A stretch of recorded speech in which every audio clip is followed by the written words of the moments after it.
Good day everyone. So today we are going to discuss the 5 problems that we choose to explain from our quiz number 1. We have Miss Pagirigan to explain the number 1, Mr. Manlapid for number 5, Mr. Yolanda for number 11, Mr. Manabat for number 15, and Miss Hatol for number 18.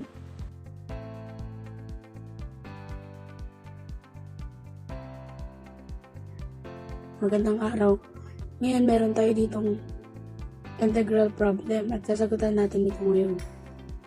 Ang una natin gagawin is kukunin natin ang u. Mag-u substitution tayo para masagutan natin ang equation na to. Ang kukunin natin u ay ang nasa ilalim, pero hindi natin isasama yung square root.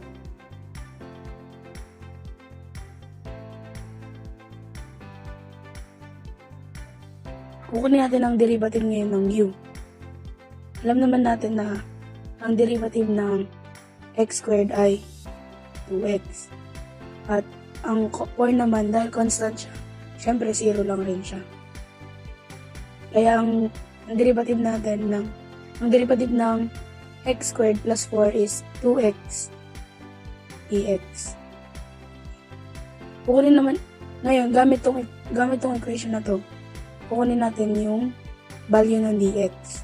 Imamanipulate lang natin. Bali magiging dx is equal to du over 2x. Ngayon, itong value ng dx, isubstitute na natin dito.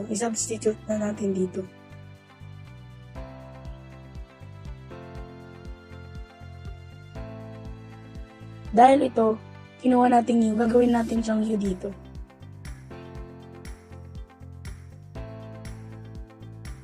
Yung value ng dx, substitute na natin sa value dito. May magiging du 2x. Ngayon, pwede natin i-cancel ang x and x dito. Tapos, pwede natin ilabas yung 2. Gagawin natin 1/2. Kasi may 1 dito, tapos may 2 dito. May invisible naman dito, kaya magiging 1/2 sila at ilalabas natin yun. Magiging 1. Para mas mapadali yung pag-integral natin, pwede natin iangat ang square root u at gagawin natin u raised to negative 1/2.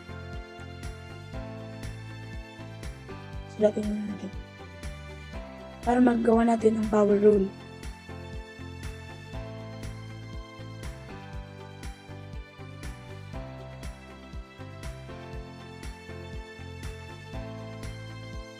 Ang sa power rule naman, mag-add lang, para makuha natin yung integral, gagamit tayo ng power rule, which is mag-add tayo ng 1 sa exponent. Higing u. Dahil pag pinagad natin ng negative 1/2 plus 1, magiging 1/2 lang ito. Tapos kung ano yung nasa exponent natin, di ba yun rin yung nasa denominator natin? Yan. Plus c. Mawawala na yung d, yung magiging plus c na siya. Pwede na natin ito ngayon i-simplify. Fu pala ito.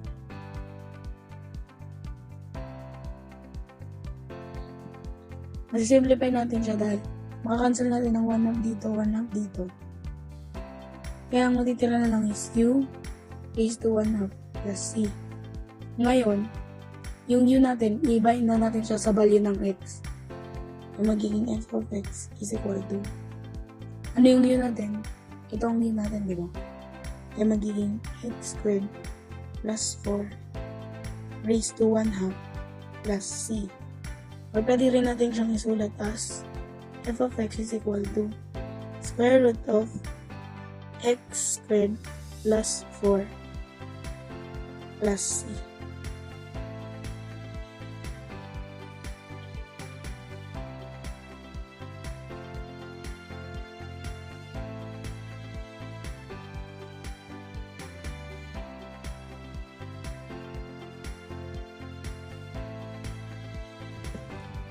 Hello. So, sa given sa number 5 is integral of secant raised to 4 x dx. So, ang unang gagawin dito sa problem na ito is pag-iiwalay natin ang secant raised to 4x. So, magiging ano to? So, integral secant squared x tapos secant squared x dx. So, ang itong secant squared x dx ay meron siyang identity na tangent squared x dx x plus 1. So, ang magiging itsura niya is secant squared x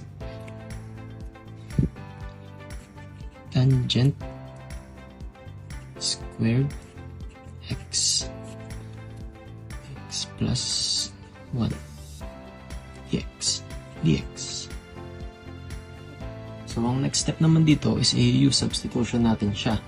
So, ang AU substitution natin is yung tan x. U tan x. So, ang magiging du natin dito is secant squared x. So, kung i-rewrite natin ito, magiging ganito siya. Integral of du u squared plus 1.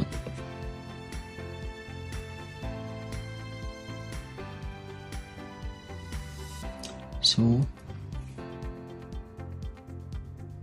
ang sunod dito is i-distribute natin itong du. And paghihiwalayan natin itong integral. So, magiging ano siya? Integral of u squared du plus integral of 1 du. So, ang next step dito is integral na natin siya. Dito, ang i-apply na rule dito is power rule.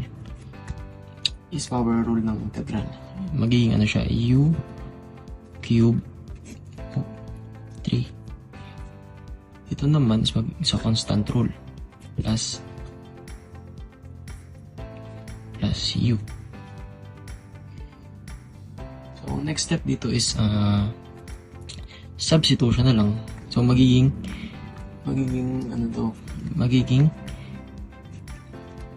tan cube x 3 plus tan x. So, ang magiging final answer natin is f of x is equals to tan cube x 3 plus tan x plus c. So, ito na ang ating final answer.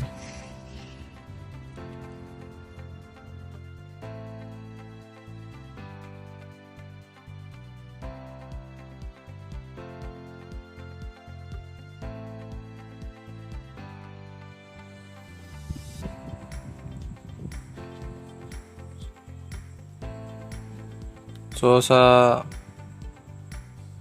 yung sasagutan ko is yung number 11. So, para masagutan siya is yung kailangan mo na identify kung ano yung binigay na given. In which this case, yung pwedeng magamit na equation is yung sa arc sign na integral of du over square root of a squared minus u squared. Nakatumbas niya rin is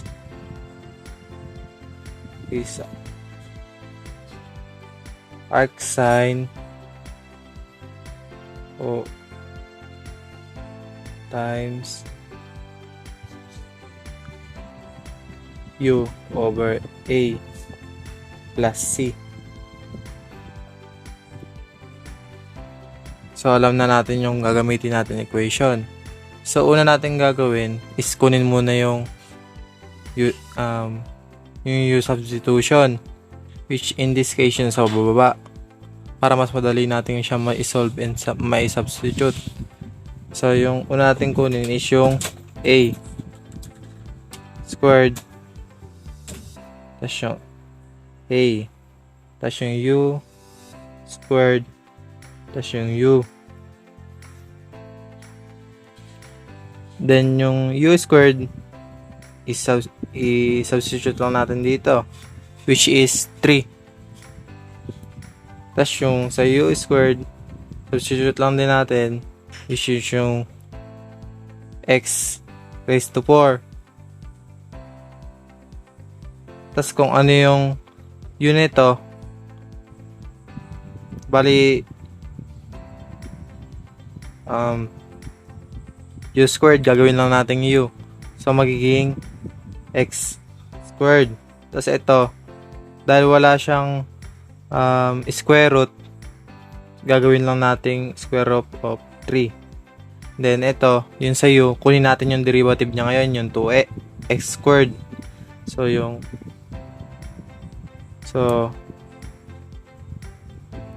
du is equal to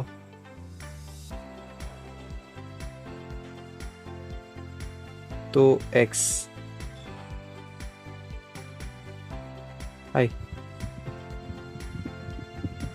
dx equals to du over square 2x. Then, pwede na tayo mag substitute sa solution na ganito.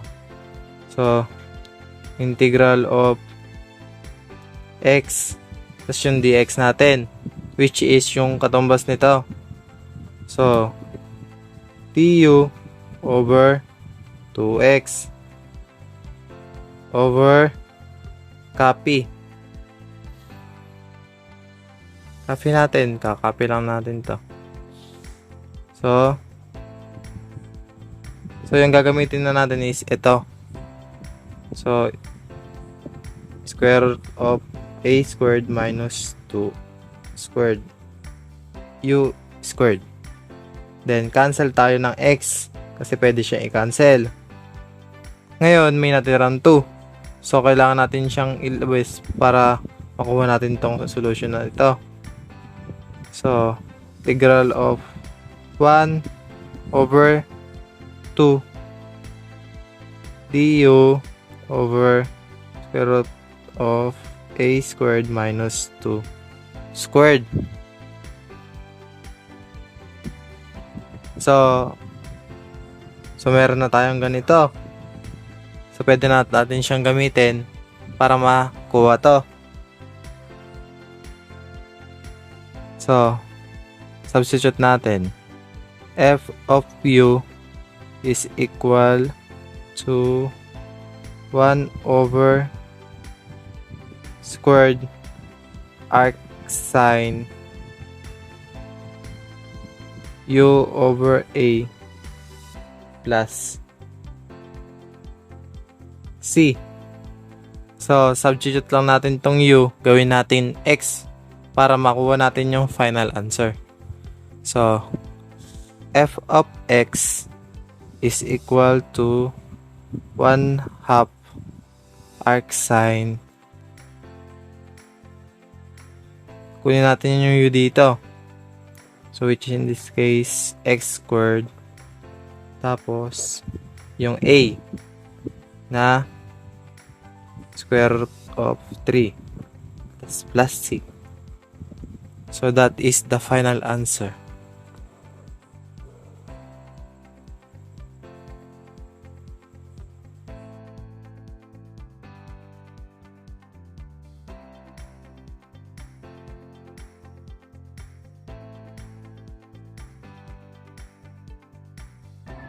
Sa number 15, mapapansin natin na pwede natin gamitin yung integral identities na sine squared x plus cosine squared x equal din siya sa 1. Magiging ganito siya kapag dinistribute tong 2. Tapos, ang magiging yung simplify niyan is 1 plus sine 2x. Ayan, integral.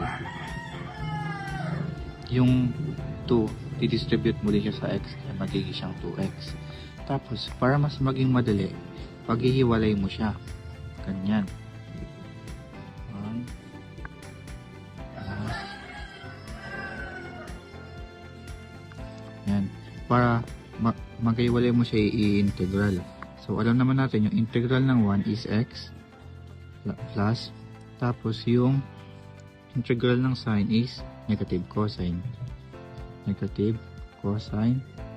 Tapos, ayun, may nakalimutan ako. Yung 2x, yung angle niya, i-integral mo din siya. Ang integral ng 2x is 1/2. Nalagay na siya sa harapan.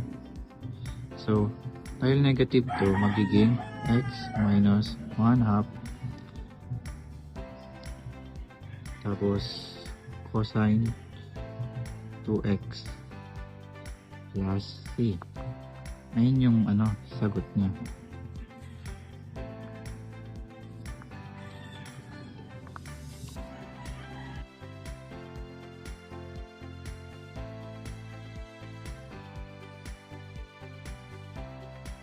So for number 18, we have integral of e raised to x over secant x dx. So as you can see, meron po tayong e raised to x and secant x, which is, magkaiba po sila, isa pong exponential and isang trigonometric. So in this case, we can use the integration by parts. So sa integration by parts, so I will rewrite muna po yung given natin para mas padali yung pag-a-assign natin ng u and dv. So, e raised to x, ilalabas ko po si e raised to x, and then si 1 over secant x dx. So, in this case po, mas madali tayong makakapag-assign ng gagamitin natin. It's either yung di method po, na d and i yung i-assign natin, or yung traditional na u and dv. So, sa di method, we have rules po na sinusundan, which is yung sequence na Lie 8. So, sa Lie 8, mauuna si logarithmic, inverse trigo, algebraic, trigo, and exponential. So, we have po na exponential at trigo. So, mauuna po si trigo. So, ang gagamitin po natin para sa letter D is si 1 over secant x. So, since yung napili po natin i-differentiate is yung 1 over secant x, hanapin muna natin yung trigonometric identity na mag-fall sa given para hindi tayo mahirapan na kuhanin yung derivative niya. So, ang equivalent po ng secant x natin, kung matatandaan nyo sa trigonometric identities, is 1 over cosine x. So, si 1 over cosine x, pwede po natin siyang i-substitute dito sa given para makuha natin yung simplest form na pwede natin i-differentiate. So, since ang equivalent po ng secant x is 1 over cosine x, we can now substitute into the given po. So, integral now of e raised to x is equals to 1 over 1 cosine x dx. So, kung mapapansin nyo, si cosine x, pwede natin siyang ilagay sa numerator para wala ng fraction sa given. So, e raised to x is equals now to cosine x dx. So, sa ganitong paraan ng paghahanap ng trigonometric identity, the value ng given is mas mapapadali natin masasolve yung isang problem. So, assign na natin ngayon. Ang d natin is si cosine x at ang I is si e raised to x. So, gawa tayo ng table. So, sa tabular method, we have 3 columns po, si d, I, tsaka si sign. So, sa sign po, continuous naman yung sign. Mag-i-start siya sa positive. Then negative, positive, negative. Continuous siya hanggang sa makuha natin yung rule ng tabular method. So, sa rule ng tabular method, kapag dito po sa column ng i-differentiate or letter D is kailangan natin mapalabas na ang dulong sagot niya or sa pinaka baba na sagot niya, ang mapalabas natin is 0. Kapag hindi po 0, ikakat natin yung table. So, in this case, yung D natin is si cosine x. So, cosine x at ang I natin si e raised to x. So, dito muna tayo sa derivative. So, ang derivative ng cosine x is negative sine x. And then, ang derivative naman ng negative sine x is negative cosine x. Ang derivative ng negative cosine x is equals now to positive sine x.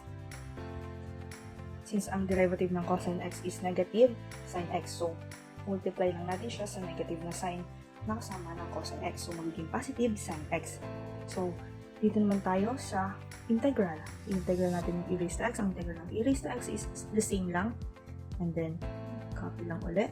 And copy. So, kung mapapansin nyo, yung rule na sa derivative, yung i-differentiate natin is dapat equal to 0.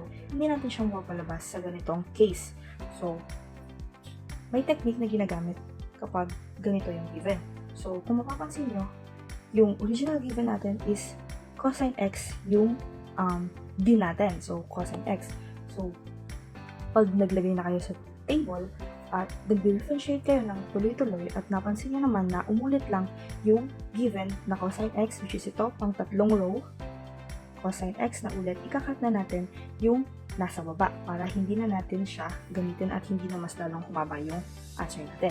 So, sa tabular method, ang gagawin nyo lang is i-multiply nyo lang siya diagonally. So, si second row ng second column is multiply mo sa third row ng third column.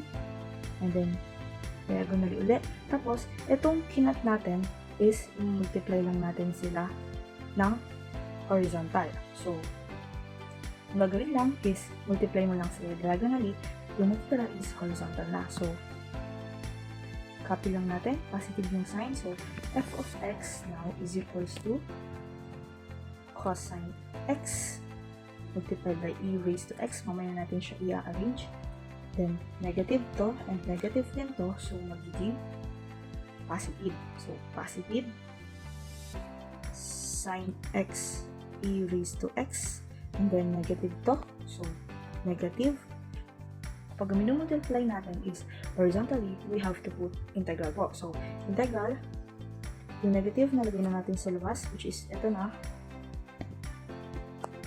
So, cosine x e raised to x dx. So, hindi mo mawala yung dx kasi may integral tayo dyan. So, f of x is equals to e raised to x cosine x plus e raised to x sine x minus integral ng e raised to x cosine x dx. So, kung mapapansin nyo, si original given is napalabas uli natin because hindi pa yun yung final answer kasi wala pa tayong plus c and may integral pa tayo kailangan gawin. So, kung ulitin lang natin itong tabular method, hahaba yung sagot natin. So, may technique na ginagamit dyan. So, kung mapapansin nyo, sa pagsusulat ng f of x, si f of x is equals dito sa original natin na given. So, equal lang din siya dito. So, pwede natin siyang i-substitute doon. So, f of x, e raised to x cosine x dx is original given is ito lang din. So, substitute natin siya dito. Integral now e raised to x cosine x dx is equals to e raised to x cosine x plus e raised to x sine x minus integral ng e raised to x cosine x dx. So, kung mapapansin nyo, pareho sila ng value. So, i-value tayo ng x plus 1 is equals to 2 plus x So, di ba, sa equation, ang kailangan natin gawin is pagsamasamahin yung may magkakapareho ng variable. So, sa algebraic, ganun yung ginagawa natin. So, si x, lilipat natin siya dito or mag-a-add tayo dito ng negative x para makancel siya. Tapos dito din, mag-a-add din tayo ng negative x. Ayan. So, ang tawag sa technique na yan is combining like terms. So, ang mangyayari, di ba? Negative x plus x is equals to si 1. Ililipat din natin sa kabila. So, 2 minus 1. So, ganyan ang nangyayari sa isang equation. So, ganyan din ang gagawin natin dito. So, since pareho sila ng terms, ililipat natin si negative e raised to x cosine x dito sa left side. So, si negative magiging positive na siya. E raised to x cosine x dx. So, nilipat natin to plus integral of e raised to x cosine x dx equals now to e raised to x cosine x plus e raised to x sine x.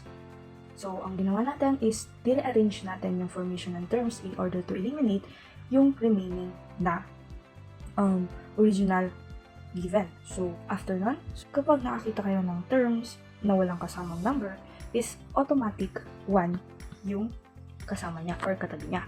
So, in this case, addition yung ating operation. So, 1 plus 1 is equals to 2 integral of, copy lang natin since pareho naman sila, e raised to x cosine x dx is equals now to e raised to x cosine x plus e raised to x sine x. So, kung mapapansin nyo, parang bumalik tayo sa original given, pero meron tayong kasamang number which is yung 2.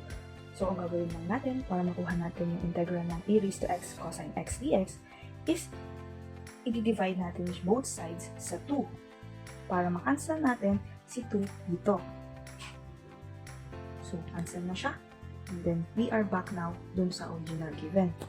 E raised to x cosine x dx is equals now to e raised to x cosine x plus e raised to x sine x all over 2. So, in this case, pwede na tayo maglagay ng plus c kasi na-complete na natin or na-solve na natin yung hinahanap na integral ng e raised to x cosine x dx.